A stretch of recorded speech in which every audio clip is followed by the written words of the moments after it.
Good evening. Today I am proud to present the world famous French philosopher called Jean Paul Sartre.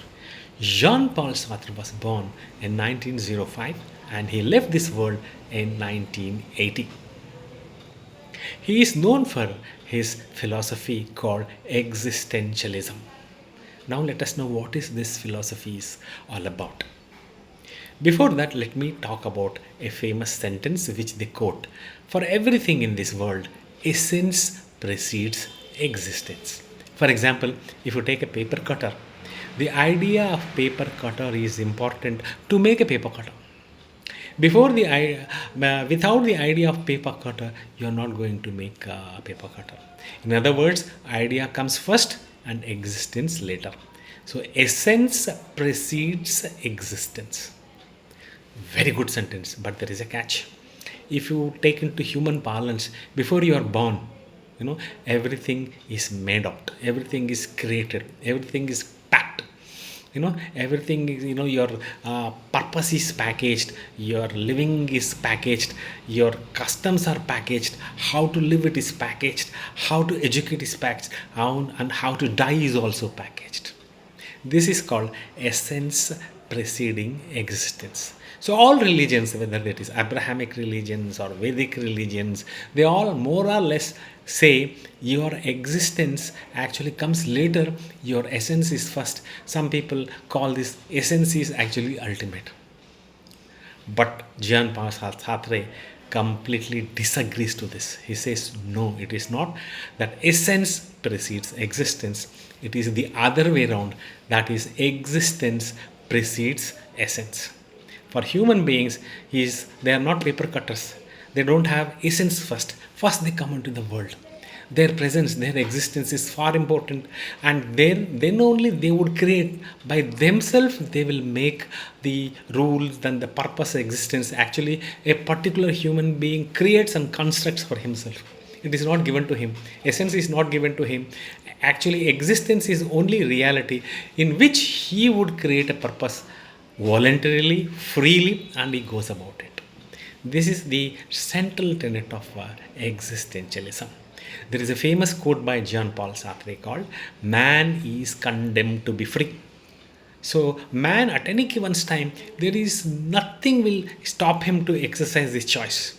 Neither tradition, nor his religion, nor his upbringing, nor parental condition, nor societal condition, anything would not come in his way of exercising choice, because existence precedes essence. To give a simple example, let us say you are going in a road. On the side, you have found a person injured and dying. Now you have choices. Either you stop your car and go and serve him and take care of him and take him to hospital and serve him, or anyhow you are planning to go to bar to have couple of drinks, leave it and go to bar and have couple of drinks. You have condemned to be free. That is what Jean Paul Sartre says. You can either exercise choice number 1 or choice number 2. But actually it doesn't happen. We do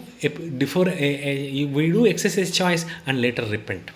For example, in the same example of a person who is in a injured condition, either we leave him and go to the bar, and you will actually waste entire money in that bar when you are having 3 pegs of scotch thinking about that man who is dying. So you have a guilt, you have built a guilt, and you are wasting entire time there in the bar thinking, could I have stopped there, could I have helped him? Or the other way around, you go and help him and you take him to hospital and take all responsibilities, but there you will be repenting, I missed my scotch in the bar. This is exactly the problem Jean Paul Sartre says. You have exercised your choice, but you have a thing, you exercise, you dwell, you surmount yourself, you overwhelm yourself with guilt. This is what he is completely against. Guilt. Exercise your choice. You are condemned to be free. So you can do whatever you want. And why you are always cling to all this, and this is what actually Jean Paul Sartre calls mauvaise foi, that is bad faith. He calls all our clinging to desires, all our clinging to traditions, customs, rules, regulations. This is actually he calls as a bad faith. Because of that bad faith, we always have a guilt feeling. So, first time in philosophic tenet, somebody comes and breathes a fresh air into you, saying that whatever you want to do, you are at freedom to do. You are condemned to be free.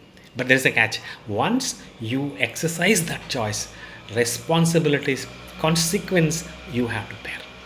That is actually it comes in the package. You can't say like once I have accepted a particular choice, I can't get out of the consequences. So in the entire like a gamut of determinism, in the gamut of karma theory, in the gamut of talking about original sin, in the gamut of talking about a sky dad who is supervising you from above and saying you do, then you do not do this kind of a scenario, uh, giving total freedom to a person and giving choice to exercise with responsibility is indeed a fresh air. Gentlemen, I am not professing this. This is what professed by Jean-Paul Sartre. So in a leisure time, sit around, see, am I exercising guilt every time? Anything I do? Am I in a bad faith? If you are in guilt and bad faith, Jean-Paul Sartre is a destination. So eschew, get rid of bad faith, get rid of guilt, and live the specific moment, the every moment aplomb in your own definition, in your own kind of creativity.